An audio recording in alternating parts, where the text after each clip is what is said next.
But anyway, you can show those again. I can show off the little doodads I got. John has a surprise Ron might show. Gary's welcome. We haven't heard from Gary in a while. We don't know if he's coming in tonight or not. Who knows? Who knows? Who knows? It's one of them crazy nights. We're not planning anything in particular, but let's get this show on the road.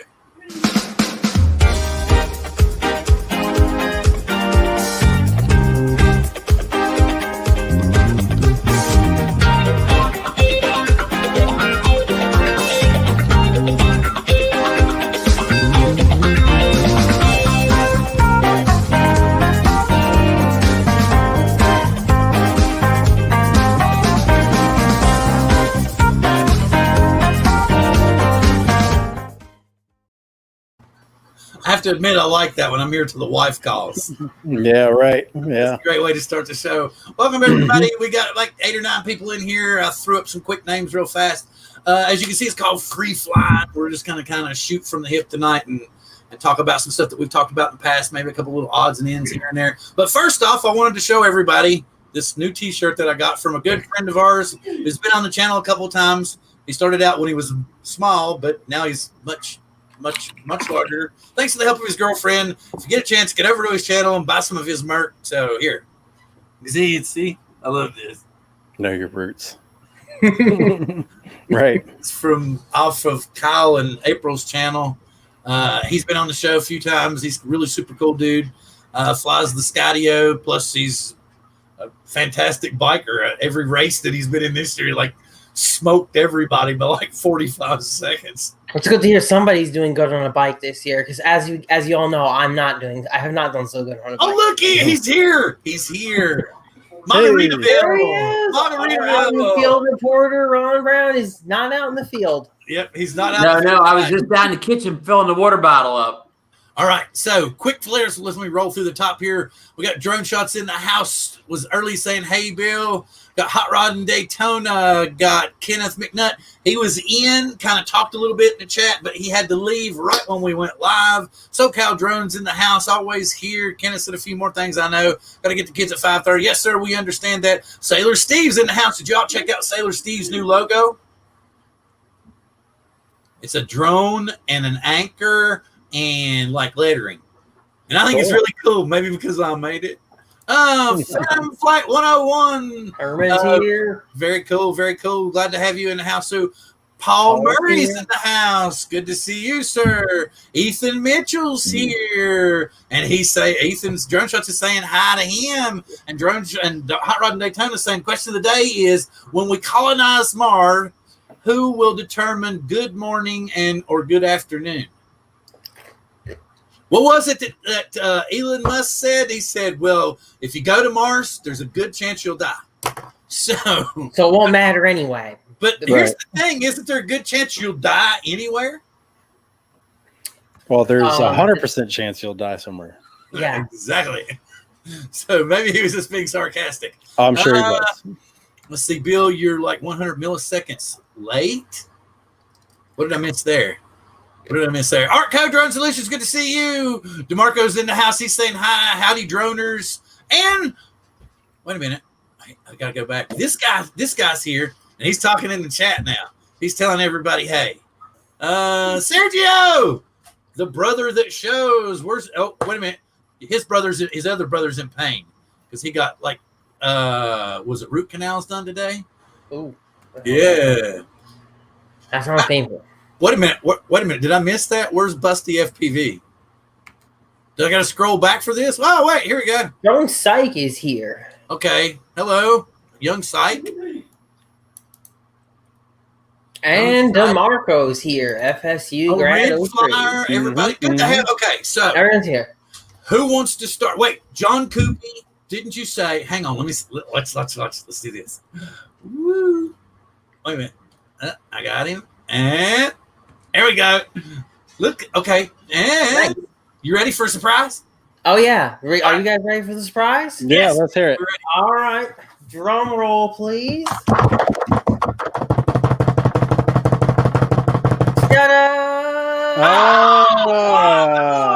Oh, you got it, John. John's got a navigator, too. That was not what I expected, man. I What? didn't expect that. That was No, not you didn't expect that. Not at all. an FPV drone. I really did.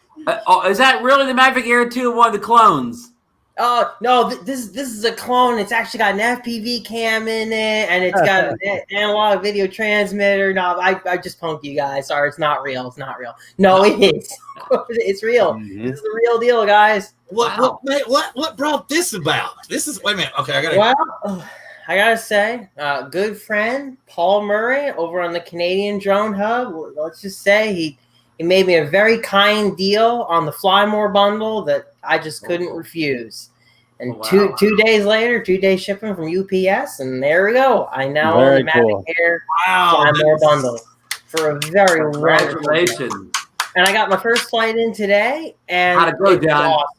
It was It surpassed what you thought it was going to be, didn't it? It did. It really did. The video, just unbelievable. The sound too. That took me by surprise. How quiet it is.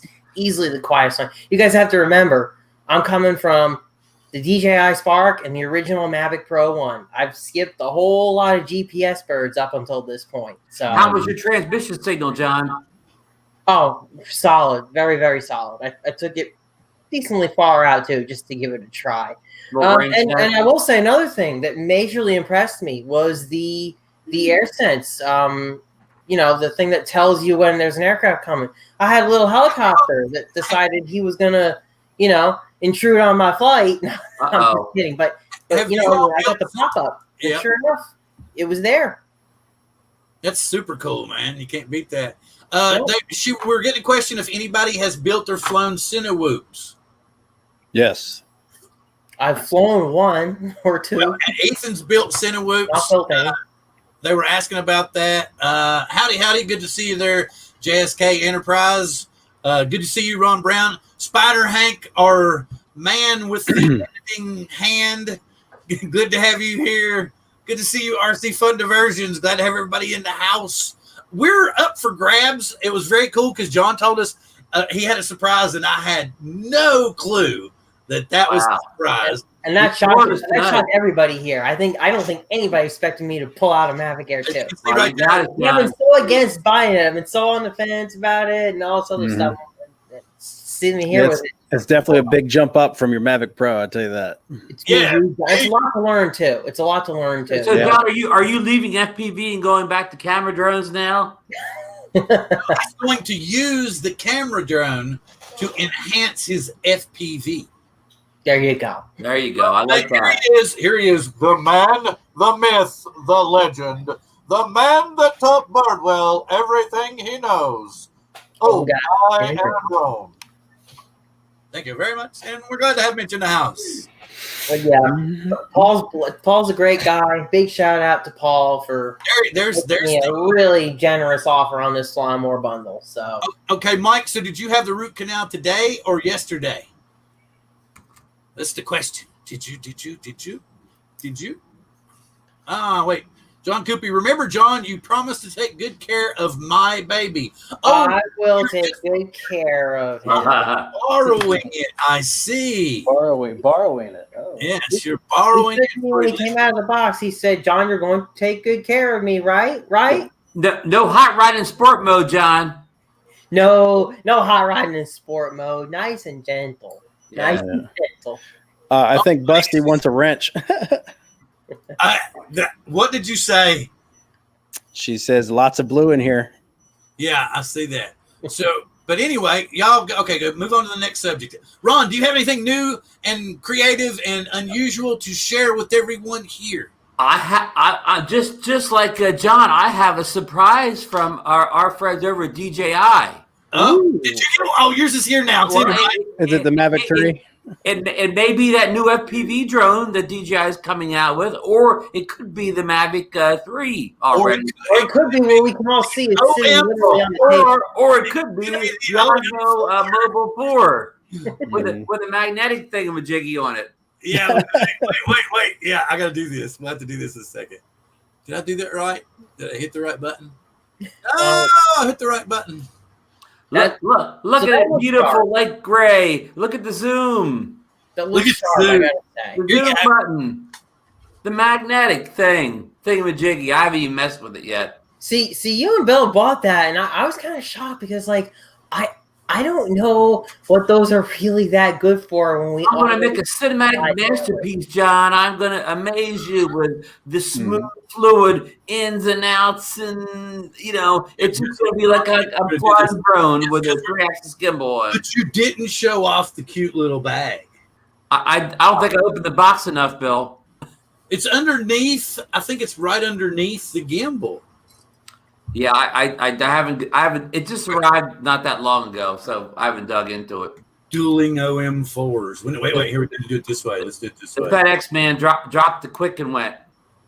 We're going to do it this way. John, this is the device to get in 2020. Send that Mavic Air 2 back. And Paul send one of these. No, he got I'm so happy you got the Mavic Air 2 because for once for freaking ever, all of us actually own the same drone. The drone of 2020, John. I'm probably going to sell it soon. That's true. It's been a long time since we really all own the same drone. I mean, not even the Xeno. We don't all own the Xeno because Ethan doesn't have the Xeno. Mm-mm. It's been forever. I will probably be selling the Air 2 soon, though. To go Evo 2. I just never fly it. I always take out the Mavic 2 Pro. Even though, I mean, it's a great drone. It's great. All right, you heard here first.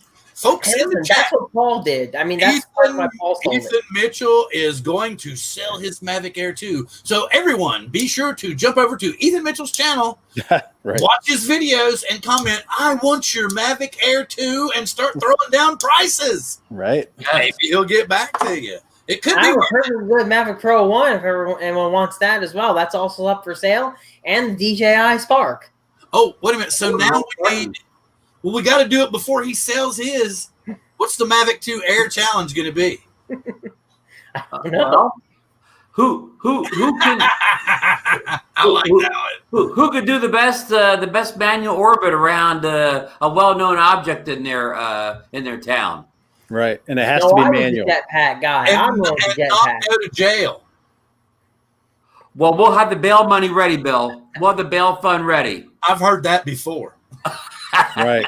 Okay. See, I've gone to the light side now. See, I was just saying that the other day that the DPS birds are the light side, FPV is the dark side. Oh, so you've seen the light again, John.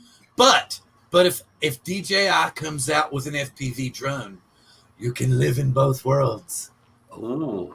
That's true. That's true. And rumor has it that they're coming out with it. In September, October. Well, rumor has it that the last week of August, I mean, the first week of September, I mean, after the Ronin 2 comes out, I mean, they're going to update the smart controller to where the Mavic Air 2 will work with it. It's going to be RoboMaster 3. Yeah, really. And the thing about it is because they told us on the DJI website, I'm like, all right, man, but we're going on vacation next week. Can we update the damn thing? Sorry, everyone. Okay, anybody else? Ron, so you had your little, and I had my little. And Ethan, it's your little, or your large. Your little. Yeah. So this weekend, the wife and I are going to Lake Tahoe for the weekend. First time I've ever been there. So it's probably going to be crazy busy because it's holiday weekend. But I actually put together this 6-inch build for long range digital. Wow. Nice, man. So I got the crossfire on it and everything. But I even put a GPS module on it right there in the back. I see that little. Yeah, that's a good spot, I guess, for it. So the GPS works great. It does the home arrow in the DJI goggles. Tells you your speed and everything. It even does altitude, which is awesome. But I haven't been able to get the return to home stuff working. I've been scared to try it out here back home on the East Coast where I tried it before on another drone. I could never get it to work. As soon as I flipped the switch for GPS, it would just fail safe and fall out of the sky.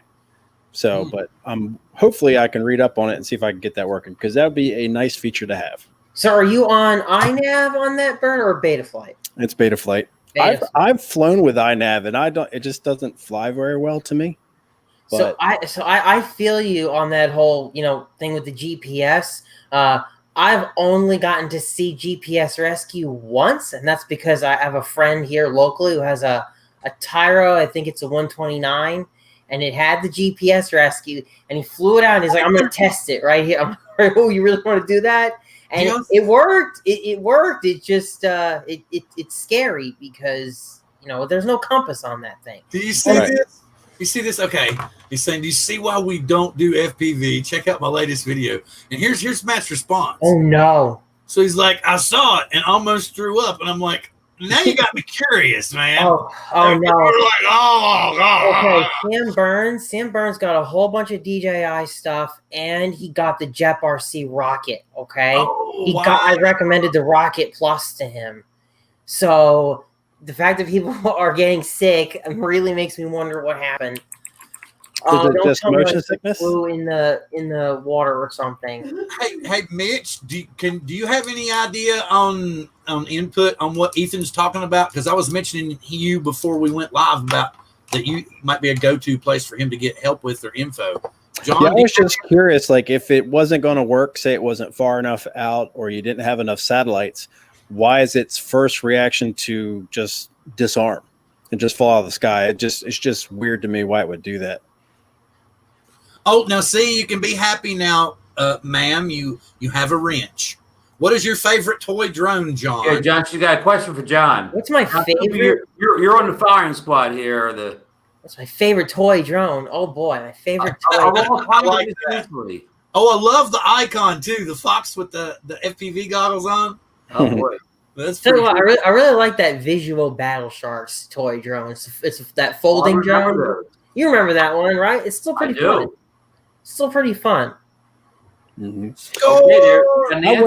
I would also like to comment. She had a question earlier about CineWhoops building and flying CineWhoops. They're a little bit. Anytime you go smaller, they're a little bit more challenging to build. Like three, tiny, the tiny whoops and whatnot. So a 5-inch, 6-inch, 10-inch quad is definitely much easier to build just because everything's bigger. But I personally don't care for CineWhoops just because I don't like that kind of style of flying, and they're very, very, very loud. Like this is a 3-inch drone. It's open prop, and I can still get the same kind of like smoothness that a CineWhoop can, and this is much, much quieter. Wait a minute, I'm trying to figure this out. I am on the sim as we speak at Matt Condiff. Are you typing to us with your toes? I'm trying to figure out how you're doing that. Is that just me? Am I confused here? Is it just me? Maybe it's just me. Okay, John. Yeah, like you talk about the noise. This, Ethan, you remember this? The iFlight Cine whatever. Yeah, this thing is loud. It's the Hornet. They call it the Green Hornet.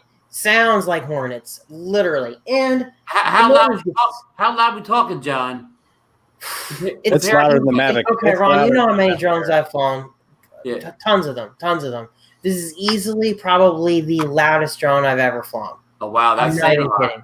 Yeah, that is. It does say a lot. It's the loudest drone I've ever flown. You do not buy this to be discreet anyway. Yeah, and this is the same size prop, and it is much quieter. This is way quieter than my 5-inch quads.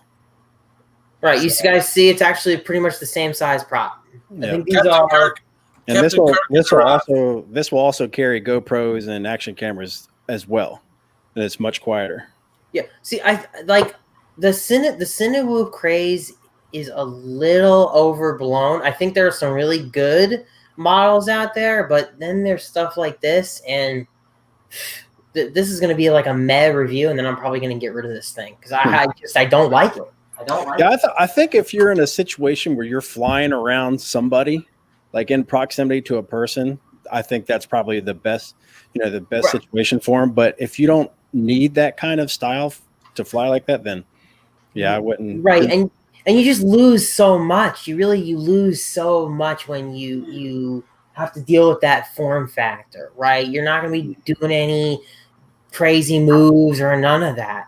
And that's in contrast to something like the Rocket Plus that Sam Burns has, where that's a whoop. It's ducted, but but it's not like this. Like all sunroofs aren't necessarily made equal. This thing is heavy. This thing is built for maximum protection for people, and it's like a tank.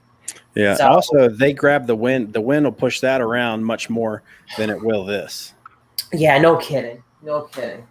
So that's just something to consider. You know, there's a bunch of people that really, there's a big craze about cine whoops right now, but there is. You don't have to use it. Like if you're flying through trees and whatnot, this with the props, you know, spinning outward kicks branches and everything out of the way anyway. So right. Yeah. Yeah. Some whoops are done right. Some are done not, or maybe it's just the right tool for the right job. That was not ended up just not being what I expected. That's all. Drone Shots asked what size motors these are. These are 1407 3600 kV, and this runs on 4S. Gotcha. Yeah, it flies great with this. This is a Tattoo battery. This is a Tattoo 850, and it flies great with that. And actually, if you get the Tattoo 650, this whole setup's under 250 grams. So I just saw Sam Burns' video. His jet rocket is okay. All he did was have a little bit of a crash there in the grass, but otherwise it's all good.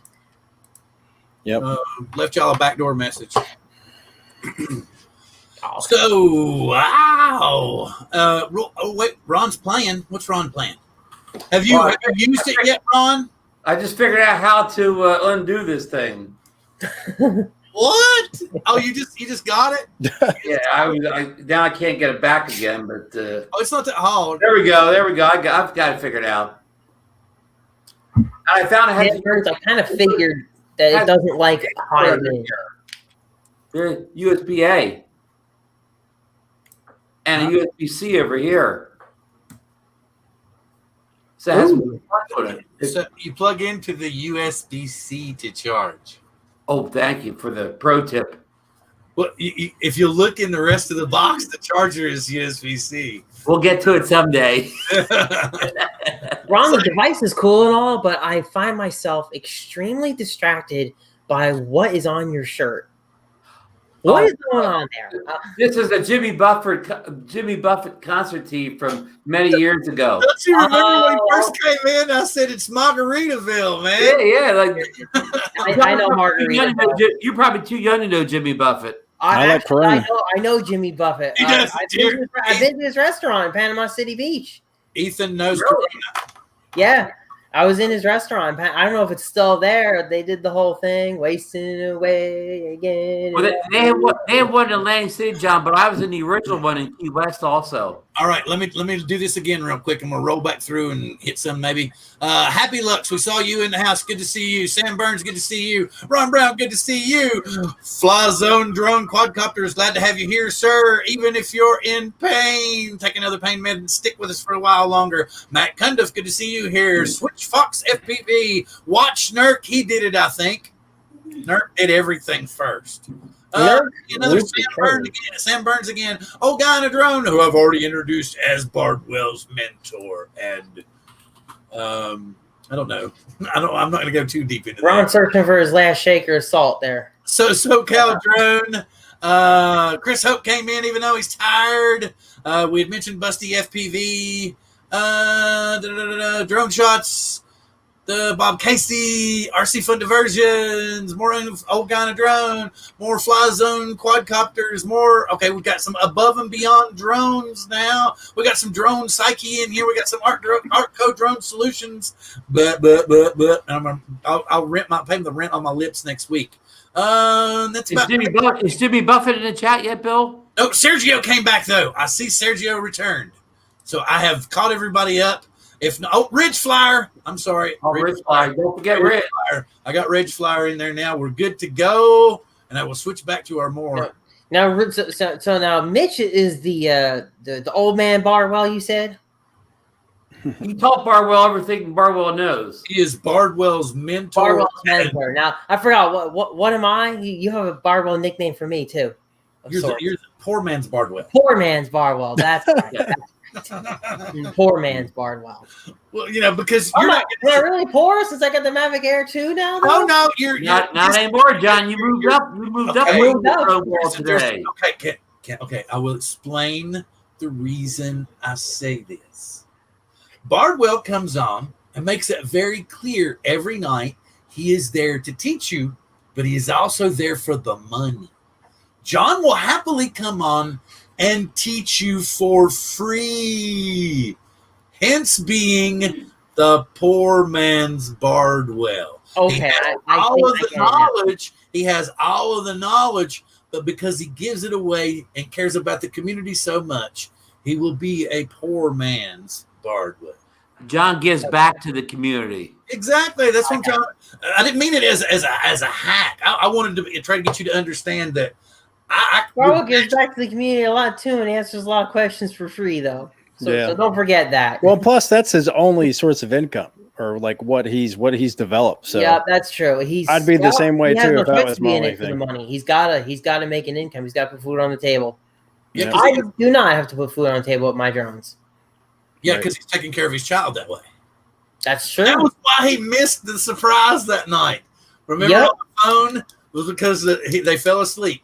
Fell asleep reading the story to his. Yep. Yep. He fell asleep reading a story to his kid. Yeah, you can't be mad at that. He does a lot for the community. No. But that's what I'm trying to say is that people need to pay more attention to you because you have the knowledge and ability to explain these things. Because before we even went live, Ethan was talking about how he wanted to discuss the issue with the large drone about putting GPS and stuff on it because he also values your knowledge. And the only other person that I could think of that might have enough knowledge to help him also was Mitch. Hence my core, I kind of combined all you on my Bardwell dream. So whatever that is. Anything else? New stuff? I could actually, so if anybody's thinking about getting a very decent ESC, I got these in today. And Hobby Wing 60 amp 4-in-1s. So, and this is probably the best packaging of an ESC I've ever seen. I know, that is just beautiful. It comes with the wires and the capacitor already soldered on. I've never seen that before. That's just incredible. Yeah. So look at that. Intelligence for a big drone. I was impressed.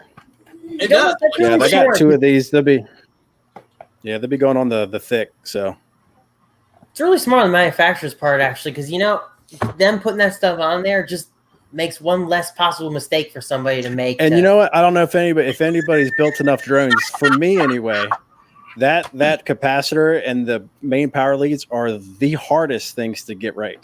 It's always the hardest thing. Yeah, it's always been the hardest thing. The motor wires, all the UARTs are a piece of cake. That's the main power. That's hard. Ray Kelly in the house. And guys, I need Ethan and John to pay attention to the Chiron now. All right, I will get you, sir. I thought that was, I was like, oh, okay. I'm on my way. Let's see here. It's such a pain to get there now. Throw up your link I don't care if y'all want to throw up your links if you want to get some subscriptions while we're in here. Anybody has any news or ideas? Oh, speaking of news and ideas, I have a few things.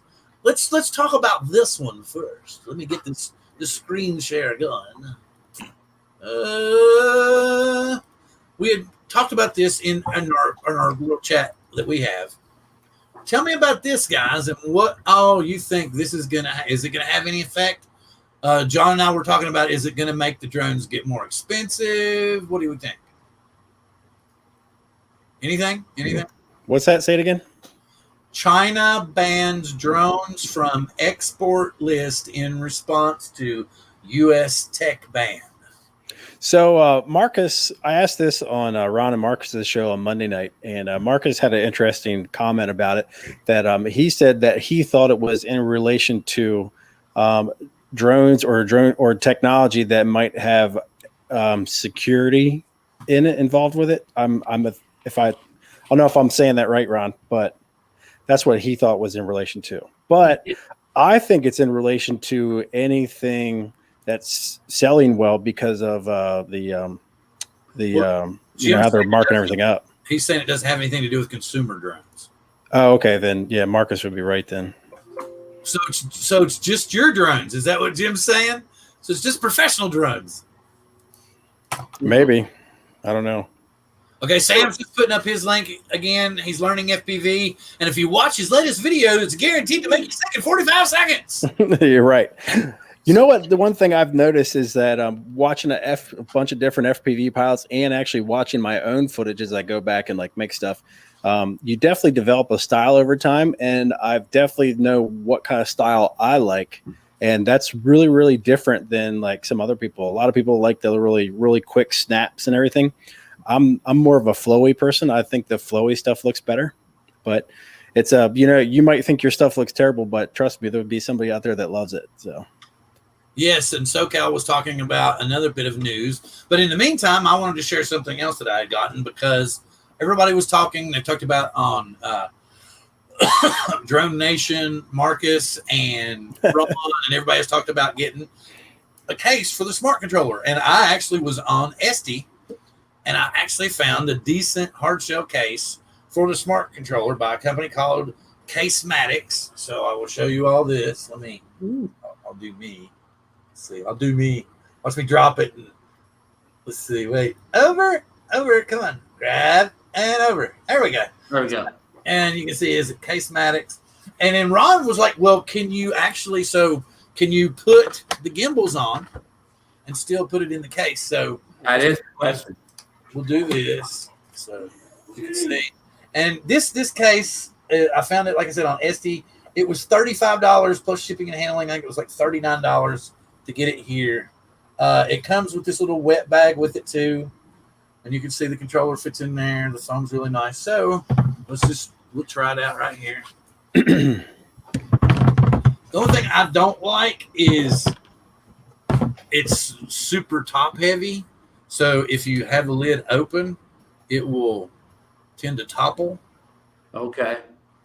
So you have to, like, I was like right now. So instead of crying like a girl when it just smashed my fingers in between the lid, and I was like trying to pay attention to you guys so that a tear didn't come out of my eye because it really hurt. And I think it actually left a mark. But anyway, so here we can see we now have the gimbals on it. Yes. Wouldn't it be something if I put them on and we hear something go snap when I close it? Like, oh no, it didn't work, man. This sucks. Oh yeah, you can see it's gonna work fine. See, I'll put the little wet bag in front of it. See? Very nice. So yeah, it's not an issue. Have you tried hooking that up to the Oh, you don't have the DJI stuff. Never mind.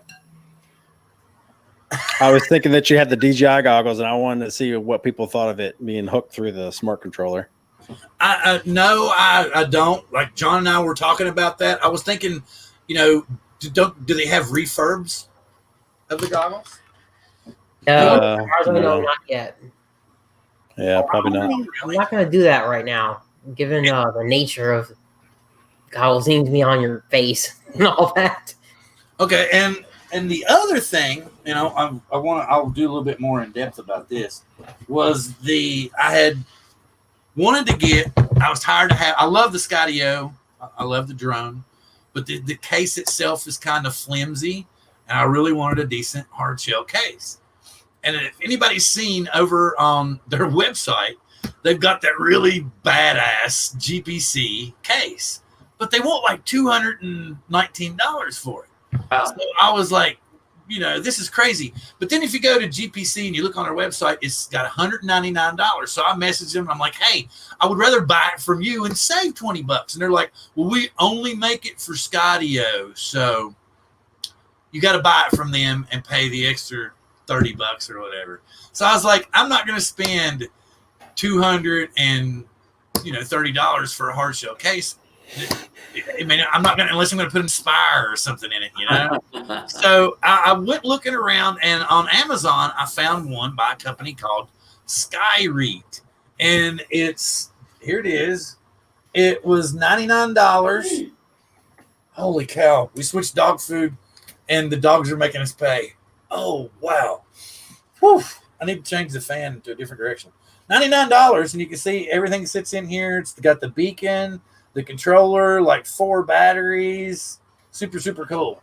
So, yeah, I'm gonna do like a little video on that here in a little while. So it's pretty cool. You can find it on Amazon. And Skyreap makes a whole host of drone accessories for all different types of drones.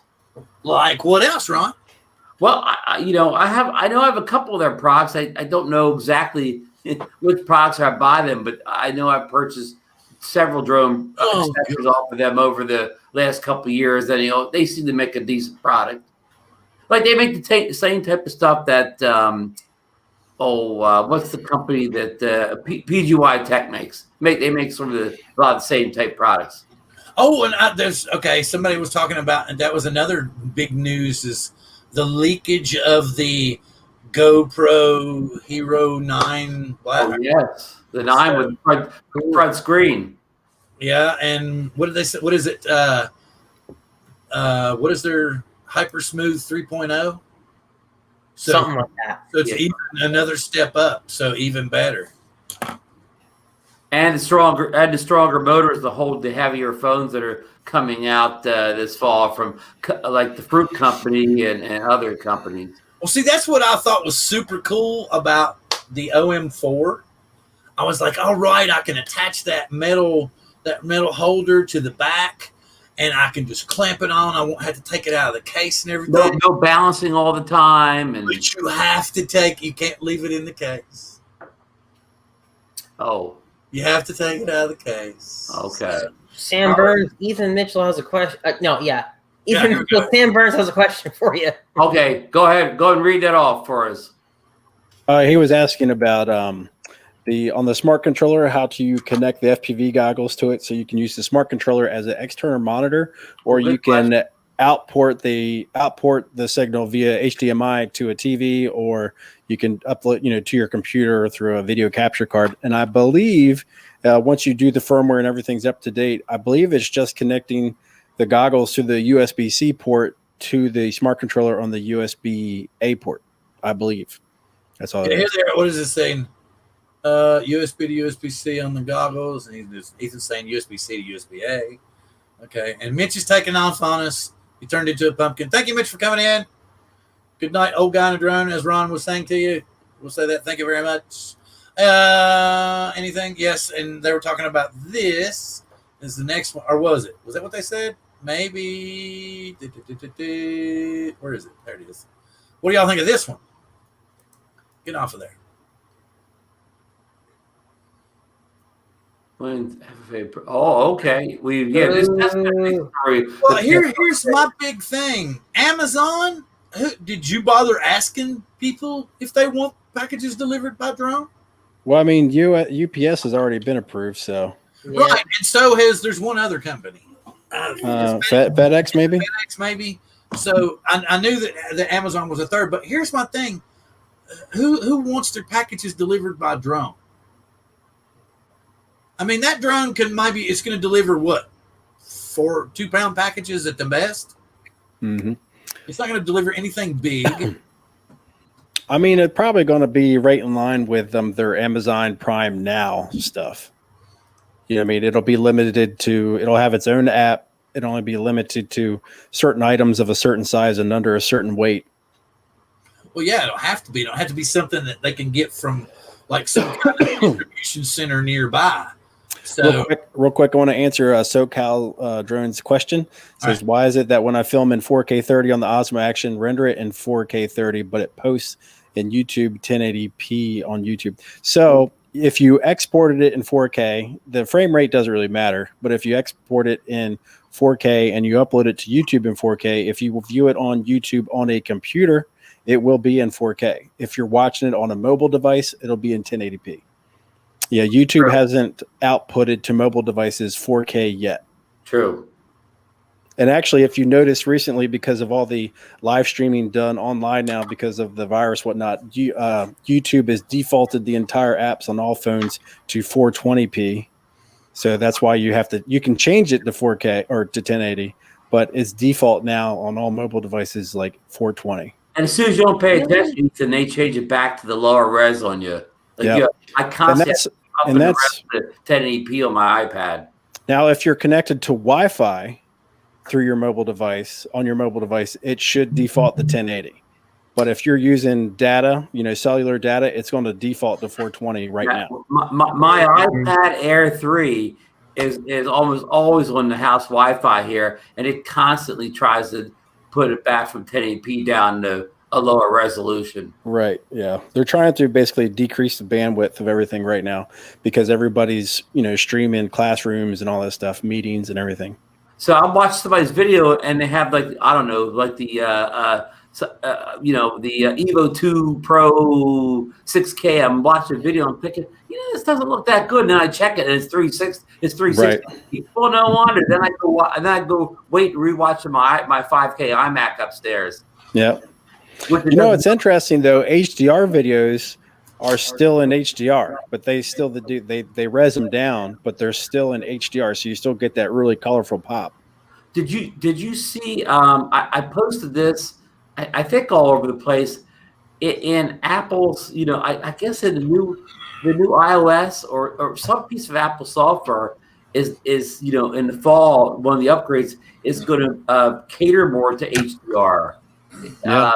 Maybe it may have even been the Apple TV or whatever. Anyhow, Apple's going to introduce HDR into some of their devices and software more prominently coming this fall. Well, if you've been keeping an eye on what they've been doing with Final Cut Pro, they made it really super easy to do HDR now, and a lot of their new mobile devices have the HDR screens. So even just about got that nice update last week, right, Ethan? Yeah, it's awesome.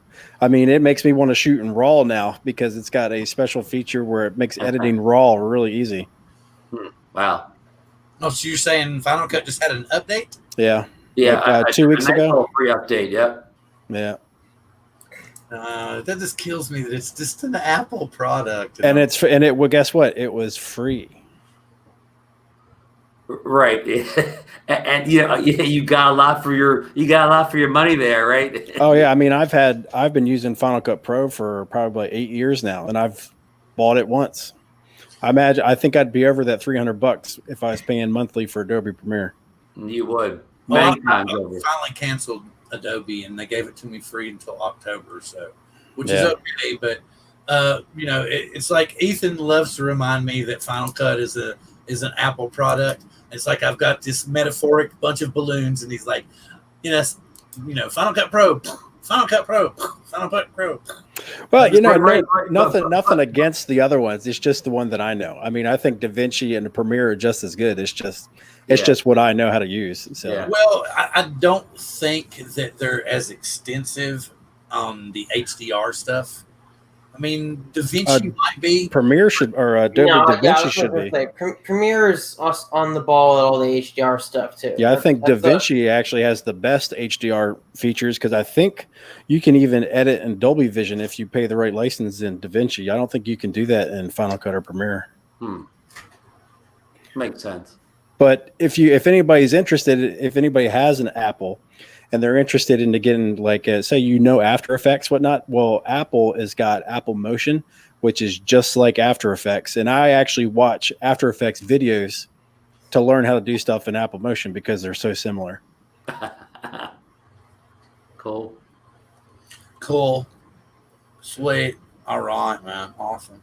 The only thing is, don't get too excited about Apple because Apple also used to make a Lightroom alternative for your photos. And I forget what it was called now. It was a really excellent program. In fact, I used to prefer it over Lightroom when they first came out. And then Apple sort of forgot about it, let it fall to the wayside. So you eventually had to move all your photos from this, application over to Lightroom because of them just abandoning it out of no place. Hey guys. SoCal actually had another question about, and I think John answered like 2 weeks ago, where he was asking about if he uploads it, it comes out as 1440 instead of 4K. And John, you were saying something that the aspect ratio has to be a certain way for it to say 4K. Do you remember that? Yeah, I remember that. You have to make sure that, or else YouTube is not going to put it up in the right format.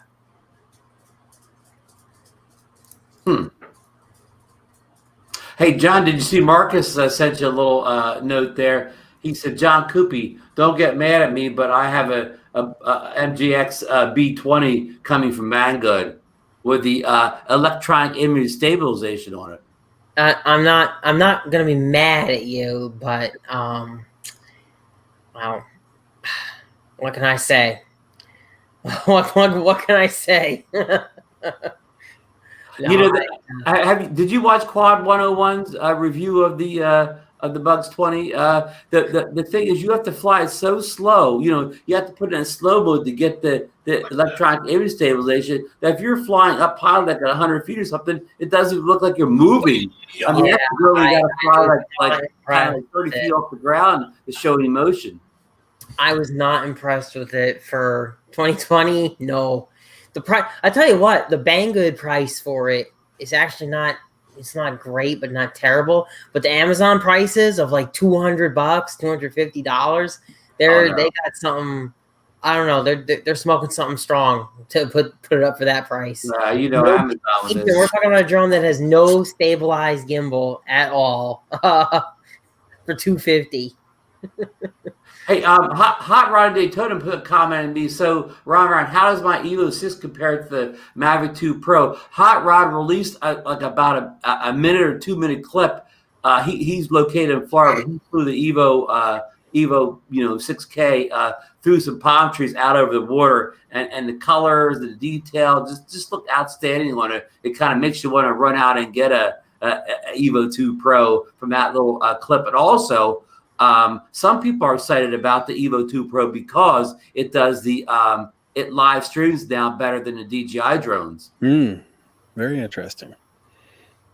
So just keep talking. I'm gonna wait. So I just wanted to throw. I got a video coming out soon about the Mavic Mini, and and it's almost a year old now. But I always tell you what, I was very surprised at how well it flew. It does very well. And I actually think the wind warning that they have in that thing is a little too sensitive. It can actually handle a lot more than what it starts beeping at you about, especially if you throw it in the. That's a great comment, Ethan. To me, they've ruined that drone for me with that excessive wind warning because, like you said, it comes on way too soon. Oh, yeah. I mean, if you feel it's like blowing away, you throw it in the sport mode and that's no problem. Like I would even say if you know it's windy, and you want to put it in sport mode right off the bat. So there's no way to turn. Excuse me. There's no way to turn that wind warning off. No. So while we're talking about the Fly app, I have a big problem with the Fly app. And the thing I don't like a lot, and I think it's sneaky, and I think DJI should have told us about this. I know what he's gonna say here. Yeah. I know what you're gonna say. Go ahead. The remote ID feature is on by default in the background, and you have to, every time you open that drone or open that up, you got to go in there and turn it off. Every time you open it, you have. Yeah, and it's the same way with the Mavic Air 2 also. Really? Yep. I did not know that. And there's nothing on the screen that tells you it's on. So go in there. Go. Yep. I mean.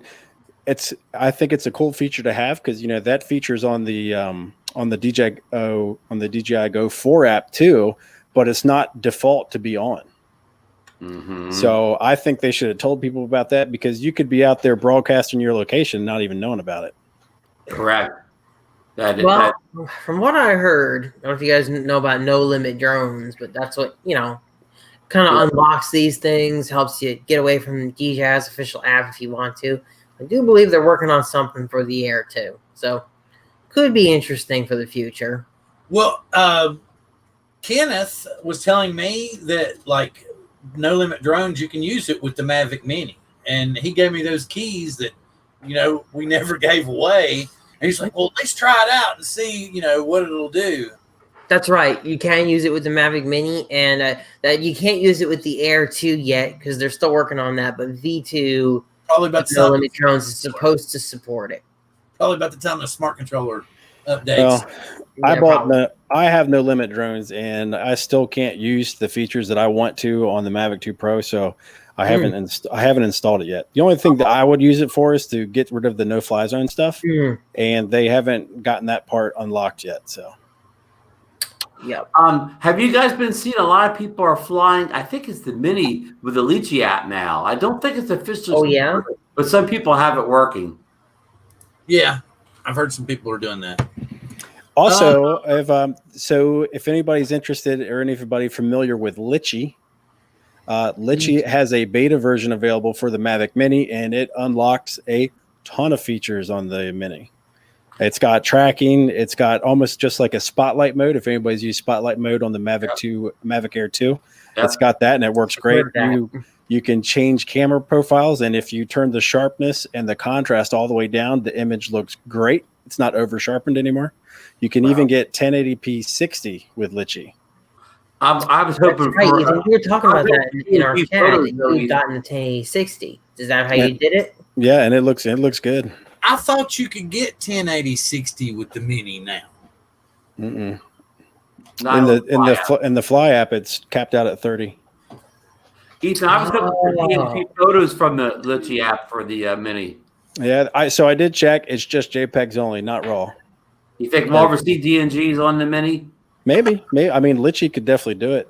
So good to know. And I'm telling you guys, if you guys, some people are a little squirrely about using a third-party app. I mean, I've been using Litchi for a long time with the Mavic 2 Pro, and just because of the waypoint or the missions that it has in it, and it looks different, takes a little different, takes some time to get used to, but it works great. But the sheer camera features that are in it for the Mini really unlock that full potential of that camera. It looks much, much better. I'm going to back Ethan here and say I've used Litchi on and off for like maybe 3 years, and I've never had an issue with it. I'm going to back Ethan as well and say that from from a software standpoint, like one thing to understand about Litchi is that it's not like they reverse engineered the DJI app and then made their own. DJI actually has a huge developer toolkit that allows people to make their own app to control the drones. So it's not like they kind of like hacked something up per se. It's just their interface tapping into all the stuff DJI gives people. I wanted to address Marcus's question by answering it in this way: tomato. Yeah, it doesn't matter. Yeah. So I mean, he's got an MJX Bug B20 coming, so his question doesn't even matter now. Yeah, let me let Marcus do it. Marcus, you cannot fly the Bugs 20 with the Litchi app. Wait a minute. Are we gonna have a Bugs 20 versus the Feeney 2020 video, Marcus? Are we gonna do that? So. I think so. I tell you what, if somebody go ahead. If somebody has a need for flying missions, and we're not talking like mapping missions, but if you have a need for flying missions, like the same mission every time, say you're doing like a season time lapse of a certain area, Litchi hands down is the best way to do it. It's got the best mission app or like software in it. I mean, next best would be the Paradonafis, but it's hands down the best. The Litchi app is you could do everything on the computer. Yeah, and then send it over to the drone. You could do the complete map, the entire route on your large computer screen, and not your phone. Drone Therapy, sponsored by Litchi, for one simple payment of $19.95. Actually, it's over $30 now. I know. Oh, So I got to say this while it's still in my head, and know that I love you from the bottom of my heart, but I didn't know you changed your channel, Idaho Toy Quadcopter. Well, now is the B20 really a toy, John, or is it kind of an advanced toy grade model? You just said advanced toy grade. Advanced toy grade with real 4K and real stabilization. All right, man. Hey, Ron, it doesn't have a stabilized gimbal at all. That's a straight up toy right there in these days. There, 4K, man, 4K. 4K, man. Probably 4K at 40 megabits. Yeah, exactly, man. Hey, with the top frame rate of 15, Ethan. Yeah, right. Oh yeah, that's the frame rate you want to shoot for. It's a compressed 1-inch sensor.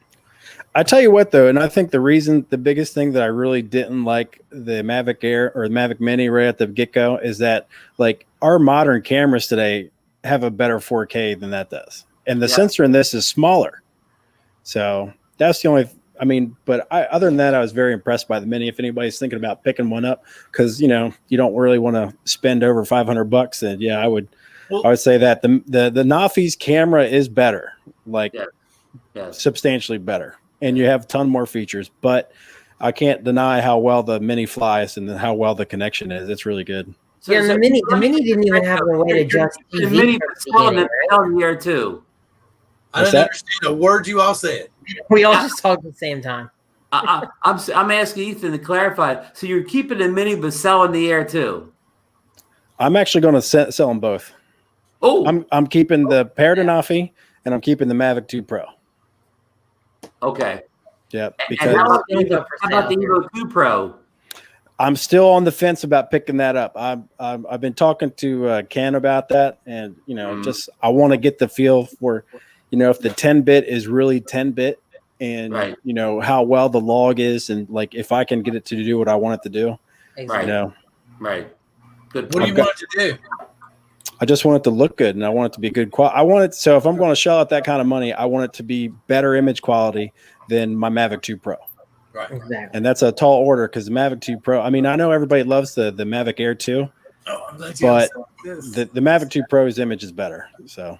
No! Now you're making me feel like shit. This is something I need to. This is an update that I need to do. Tomorrow, probably about 4 o'clock Eastern time, 5 o'clock Eastern time, I will part ways with the Phantom 4 Pro. Oh. I'm going to meet a gentleman. He's driving almost 3 hours to pick it up. And I'm also I'm using it as a combination thing. I'm picking up food for the house and the clients here while I'm meeting him to drop it off. So literally at the grocery store, I'm picking stuff up is where I am meeting him to give him the drone. Oh, wow. So that's going to be a lot of commerce going on there. I'm gonna give up the Phantom 4 Pro. I flew it today and took some pictures to kind of, you know, reminisce a little bit. Right.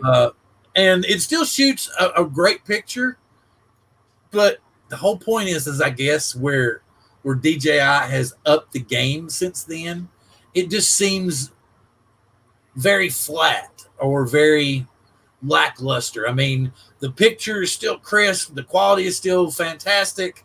It just, you know, it just doesn't wow me like it used to. Does that make any sense? It does. What picture profile is this? What did I just shot in today? I think I shot in 4K 30 and 4K 60. I took some. Was it like D-Log or, I mean, not log, but was it D-Cine-like? D-Cine-like and what was True Color, you know, just kind of, you know, and it was just, you know, it was kind of, I don't know. It was still gorgeous. The footage was still incredible. Let me see. I know I've got it here. The footage was still incredible. It was still pretty and everything.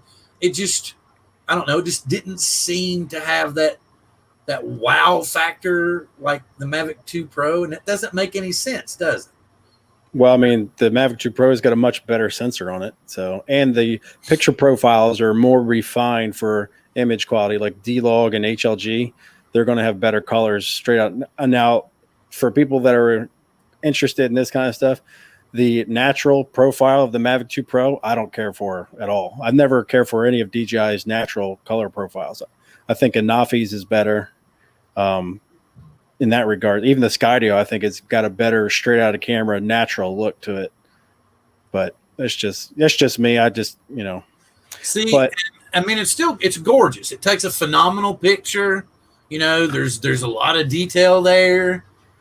It just, you know, I have other drones that can do as good, if not better, right? Oh, sure, yeah. And so I was thinking to myself, I was like, well, you know, this guy's driving all this way. He does a lot of car videos. He enjoys, like, you know, doing cinematics with cars. Like, he's got a lot of friends who have, you know, they spend a lot of money on their cars and stuff. So he'll do like circles around the cars and edit the videos together and stuff.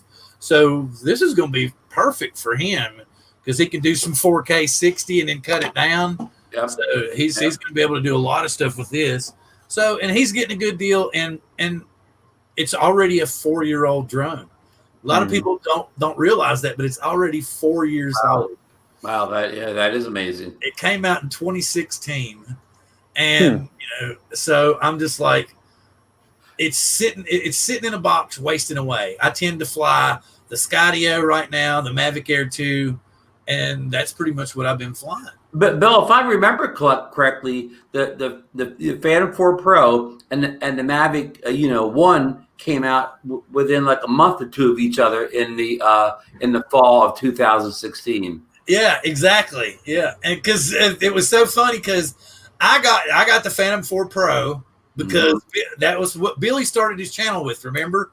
That's what Billy Kyle started. I actually remember, if you go way back, Billy had the Phantom 4 regular, and then he sold it and got the Pro. So he started with the regular. Yeah, and so then he upgraded, and then I had no sooner gotten it, and the Mavic came out. Yeah, but John got the Mavic, so I had the Phantom 4 Pro. John had the Mavic, so that was kind of cool. We all kind of, but it's kind of neat though that we all have the same drone at the same time now. Yeah, at least for a little while. It's gonna be a long, cool journey and stuff. I had a good time with it, but I'm glad that it's not just gonna sit in the case wasting away. Mm-hmm. This gentleman's gonna use it, and it's gonna get some more miles on it. I will say, as far as like features for the money and quality for the money, you can't beat it. I mean, it's packed with a lot of really excellent stuff. The camera's really good. I just personally, the things that I have issues with it are the app. And the app shouldn't have the, a remote ID turned on by default. Nope. It shouldn't do that. And also, I'm a big person. I cannot stand it when they take features away that the original model had. Like, you can't change any of the flight characteristics. Like, you can't tune the stick feel like you can with the DJI 4 app. And you can't adjust the picture profile, like the sharpness, the contrast, and the saturation. You can't tweak any of that stuff. Nope. Where the original Mavic Air, you could. Yes. Well, stay tuned for more firmware updates coming to a drone store near you, Ethan. Yeah. Well. Yeah, they do. Stuff like that. I think they should have put right at the get-go. I mean, just like the gimbal speed control. I mean, come on. I know what you're saying, Ethan, but remember the Anafi. Remember how much it got added to it in about the first 9 months after release. It was basically the Anafi 0.2 or something after about 9 months of firmware updates. That is true. That is true. But that was also Parrot's first drone like that. DJI's been making drones like this for a long time. They've been in the business, a long time. Yeah, they've been doing it. You'd expect them to be more on top of it, but hey, you know what? You can always put out new software, but once the hardware is out, that's a little harder to do. So the hardware, right? Yep, John, right. Phenomena. We're seeing a Black Sheep, Team Black Sheep, go through a little bit of hardware pain with the Tango 2. I mean, there's been 3 different internal boards for their controller. Now, could you imagine if DJI did something like that? That people would be pretty pissed if there were 3 different versions of the Mavic Air 2 controller or something that each build something different. So, SoCal Drone's got a very interesting question. He's been going back and forth that when he shoots 4K footage with his Osmo Action and he renders it out using Sony Vegas Pro 14, it only renders out at 1440p versus if he does 4K with the Mavic Air 2, it comes out as 4K. That's very interesting to me why it would do that. I'm not familiar with Sony Vegas Pro, but my question would be can you customize it to output what you want instead of it kind of just conforming to the footage you're uploading into it? So that's I wouldn't know interesting. anything about Sony Vegas either. Yeah, because the way Final Cut, Premiere Pro, and DaVinci work is that you set an output resolution, size, for your video when you first set up your project, and then whatever footage you dump into it, it automatically conforms it to that. Yep. Yeah. He says it's funny what Mike's saying here. Sam Calder has so many drones. He's a pro at flying them. Absolutely amazing pilot. And did you know that Peter McKinnon quit flying and he hired a professional pilot because he got busted in Canada that time. Yeah. So he doesn't fly at all anymore. He's got that one guy that flies for everything he does for him now. 16:9 for YouTube, Hot Rod Daytona. Where was this? And you see, Chris Hope put a comment a while back. We were talking about the Phantom 4. He still has his Phantom 4, his regular Phantom 4, which he does all his Sunday live streams with. Well, see, the thing about it is what I'm debating on is if she doesn't let me go ahead and get the MacBook Pro like I want, then I'm going to have like $1,100. I'll just get the V2.0. As like Marcus said, you have a war chest going. I'll get the V2.0 and be like, all right, fine, I'll just buy another drone then. Yeah. So this is for a Hot Rod and Daytona, and for anybody else that does FPV and you want to get that like super view GoPro look. So if you film in 4x3, and unfortunately a lot of action cameras or drones won't give you stabilization like that, but you can worry about that later. But if you film in 14x3, you can use a feature called Dynamic Stretch in Premiere Pro, or there's a plugin that you can get. I think it's called Dynamic Stretch on Final Cut. But anyway, it'll stretch that 4x3 image to 16:9, and it'll actually do a dynamic stretch like in the thirds, so it'll look just like GoPro Super View, which looks really good for FPV drones. Right. Cool hack. Please do. Yeah, because essentially that's what anybody that doesn't know, that's what Super View is on GoPro. It's actually a 4x3 image stretched to 16:9. Bill, what's Chris saying? What's his next one as well? He lost me completely. I'm like, please. His next drone or his next computer? Bill, you've had your eye on that MacBook Pro 16-inch model, right? Yeah, for a while. That would be good editing rig, Bill. Well, what I want to do, what I would really like to do is this computer that I'm on right now, the motherboard's starting to fail. Okay. I don't know. It's one of them things that you don't know when, but you can. Right. Sometimes the hard drive doesn't boot up, and I'll have to stop it and start it again. And I know it's going to eventually just stop. Mm-hmm. Someday. And so I have this computer to do editing and stuff on. But we don't have anything like if we go on vacation, if we go out anywhere, or if I go out in the field or do something, or if my wife's got to go do classes or anything, we don't have any kind of portable device, And so what I'm going to do is I'm going to rent a Windows laptop to take with me next week because we'll be on the lake. So drone therapy will be from the lake next week, hopefully, if the Wi-Fi is semi-good. And I'm going to use a rented tablet or laptop there. But the reason I want to get an Apple product is because their resale value, their trade-in value is like 3-to-1 what a Windows computer is. Correct. I can actually trade it in on a newer model, just like, you do a phone or anything, as opposed to it's 10 times more difficult with a Windows computer because, there's no telling what all gets in there and tears through it. So, correct. But again, it's kind of hard to convince the wife, hey, let me blow $2,400. Will you be getting the i9 model? Yeah, that's what I wanted to get the new, because Ethan was like, yeah, that's the one I want to get. And I want to just, because, the thing about it is I'm figuring it's going to be at least like 5 years probably before we would need another laptop, right? Yep. Mm-hmm. Yeah. And I don't want to buy a Windows laptop because guaranteed within a year and a half, 2 years, it's going to be obsolete. So also, I don't know if you may want to wait or not, probably not, but Apple's making their own chips now in the new MacBooks. So when those sets of MacBooks come out, it might make the existing MacBooks a little cheaper. And now, Ethan, what I know it's nothing official, but do you have a guess on when we'll see the first models with Apple's own silicone in it? I would say probably January is what I would say. I'm thinking, not in 2020. I'm thinking the same thing too. If I upgrade the laptop or the iMac, I'm kind of waiting until the Apple silicone hits. Yeah. Mine's still doing just fine. Me too. I definitely noticed now, like because my files are getting bigger because a lot of the HDR stuff that I'm doing. Yeah. But I just have to make proxies of everything. That's what I do right out of the gate.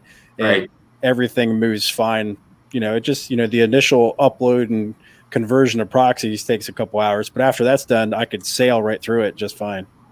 Right, but I'm kind of thinking the same way Bill is. My computer is still running pretty good now, so that means I could probably get a good resale value for them, and I get the new thing, then I'm good for 5 years more. So I'm thinking the same lines as Bill is.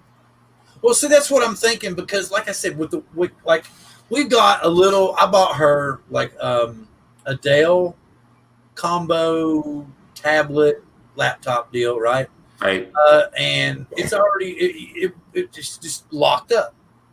She was using it downstairs for her seminars and stuff to watch while she was doing work and stuff, and it won't do anything now. I'm gonna take it and drop it off at a repair shop and see if there's anything they can do with it. But the whole point is I don't want to be using a computer or a laptop or rent one out somewhere and forget and leave an SD card in it or something like that. And so that's why I want to get a decent computer. That's why I'm selling drones that I don't use.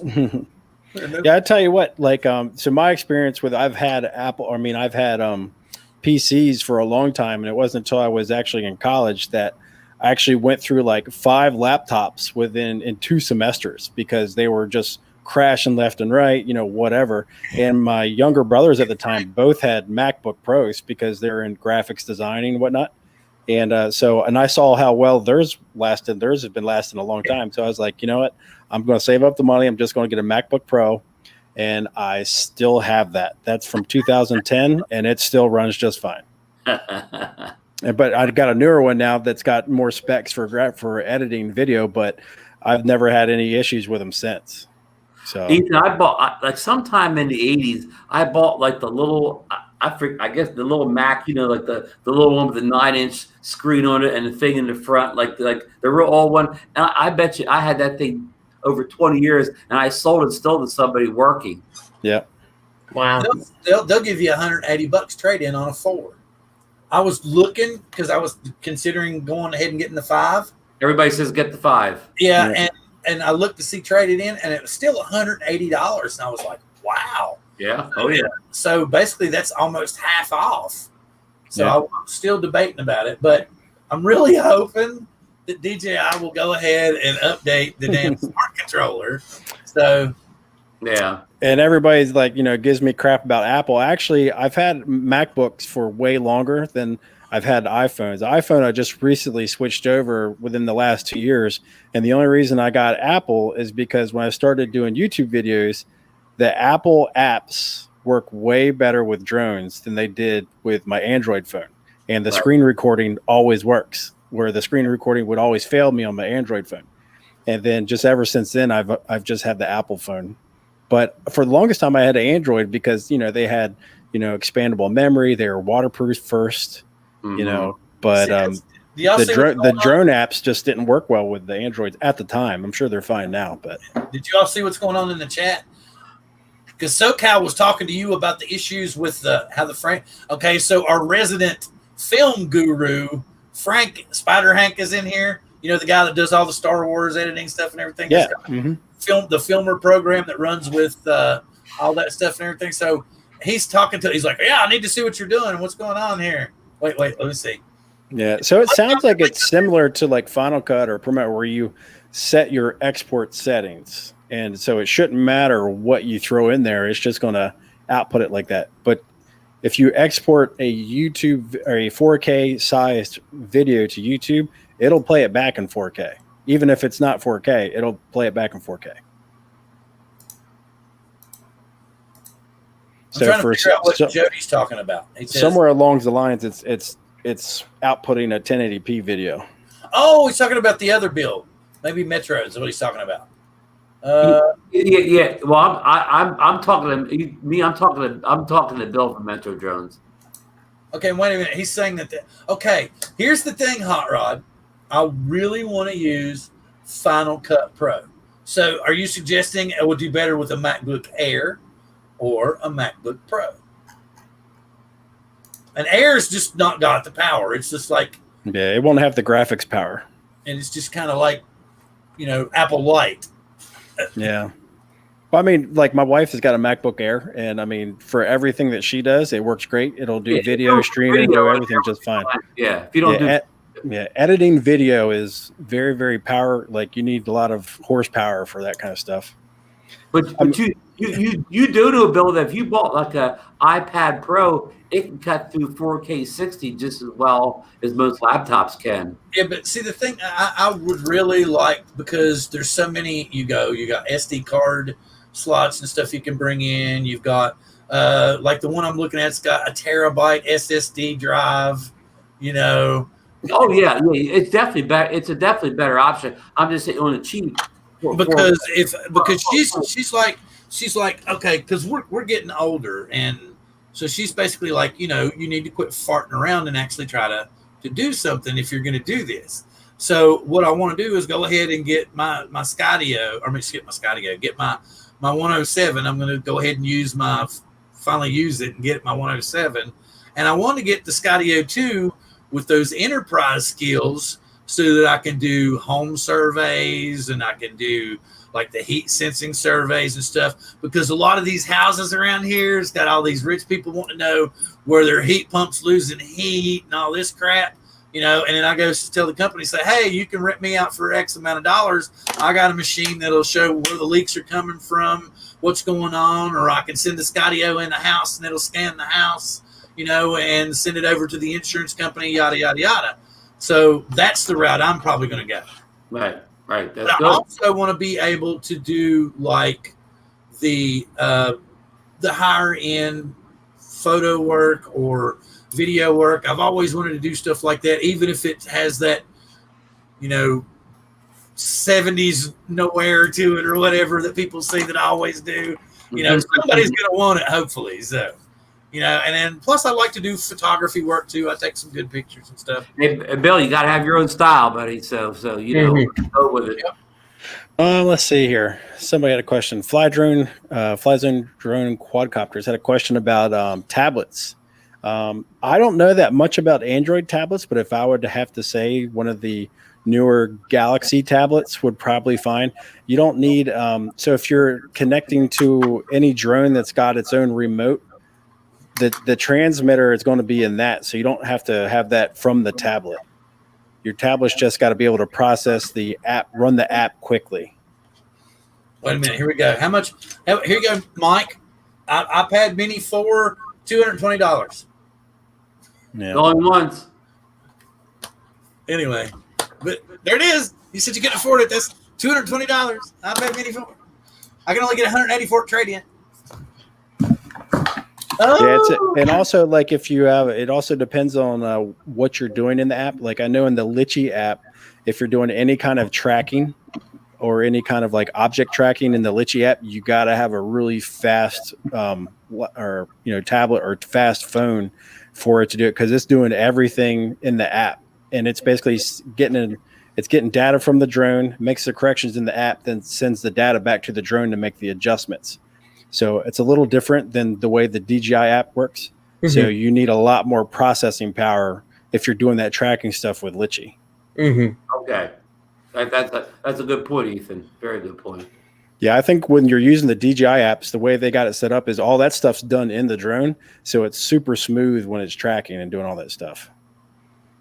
Like one of the good features I hate to get back to the bugs 20 here, John, but one of the good features is it does that image stabilization in the drone rather than making your phone do it, So, and quadcopter 117, the only other drone at that price level that does that is the Tello, where the image stabilization is done in the drone's processor and not thrown it on your phone's processor.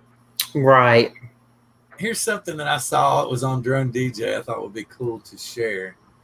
We got rigor mortis in here now, Bill. Good to see you, rigor mortis. Where am I at? Chrome tab.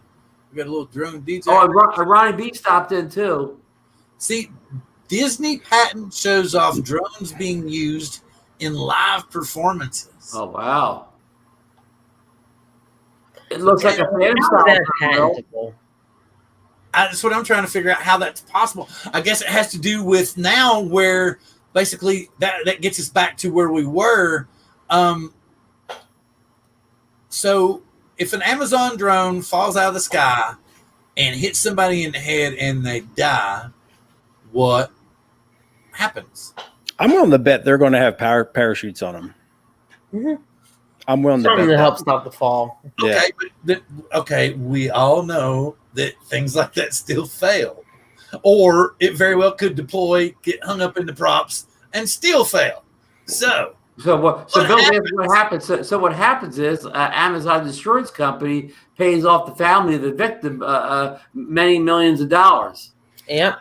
I'm willing to bet they're going to be shot down more than they will be like have a mechanical problem. There's going to be tons of ignorant people out there that try to shoot them down. Absolutely. Because as soon as it's publicized, I guarantee you, like the certain inner cities are going to have a field day shooting these things down because they already have a problem with packages being stolen off the steps of people's Right.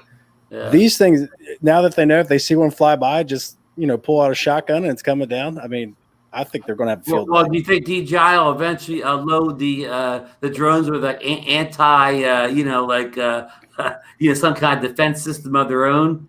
I mean, I don't think they'll be able to stop a shotgun. So, other than flying higher, that's it. Well, see, that's like a couple of my friends were telling me because I was telling them about how Amazon got approved and everything. They're like, "Well, if an Amazon drone comes in my yard, 12 gauge buckshot." That's what he said to me. I was like, "Dude, do you realize that's a federal felony?" I mean, people like us, that matters, but to an inner city person that's looking for this stuff, they don't care. No, they don't. Trust me. These people live in Southwest Virginia where there's like, half a mile between neighbors. Well, I don't think you're going to see the drone stuff in those areas. But it was just so funny because I was trying to explain to him. I was like, you can't shoot stuff out of the sky like that because it's a federal felony. And then one of our other friends replied back, well, they got to catch you first. I was like, well, it probably wouldn't be a good idea to post on Facebook if you're going to shoot it down then, would it? Not to mention they're probably tracking it every step of the way. So if it comes down somewhere, they're probably going to have their own person to run out and grab it real quick. Oh, yeah, for sure. It's like, well, whatever. But, yeah, the biggest thing is we've said this a million times. Somebody came in and convinced the people at Amazon, FedEx, and UPS that it was profitable to deliver stuff by drone. Well, I'm sure they padded their wallets really, really well for them to push it through like they are. So, Yeah, that consulting firm that sold everybody, all these big companies down that road that they're going to make all this money delivering stuff. That consultant firm is very, very rich, and they're going to be long gone by the time this fails for the big companies. Yeah. They'll cash out 6 months before it's going to end. Yeah, they probably already know it's not going to work. I think it'll be good for certain things, like, but I do definitely think they need to be higher than 400 feet.